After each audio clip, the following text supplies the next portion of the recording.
So the White House wants us to believe that Donald Trump has a huge bruise on his hand because he shakes so many hands. Yet just a year ago, the man was supposedly shot in the head and has no visible mark from it. That's what we're supposed to believe, that Donald Trump was shot in the ear and has no mark, no scratch, no scar, no visible sign of that supposed shooting. Yet he has a massive bruise covering almost half of the back of his hand from shaking hands.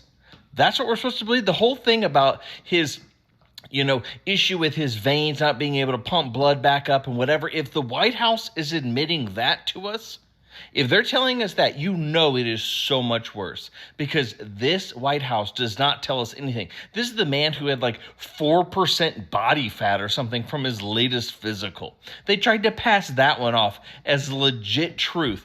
And now they're going to come out and tell us that?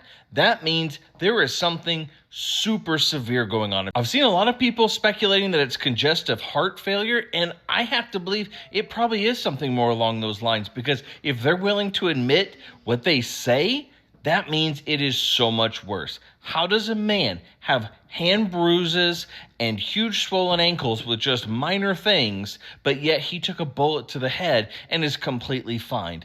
It doesn't make any sense. So one of those has to be staged and one of them has to be real, but on a much more severe level and not in a transparent way of what the White House is telling us. You can't believe a word that comes out of these people's mouths.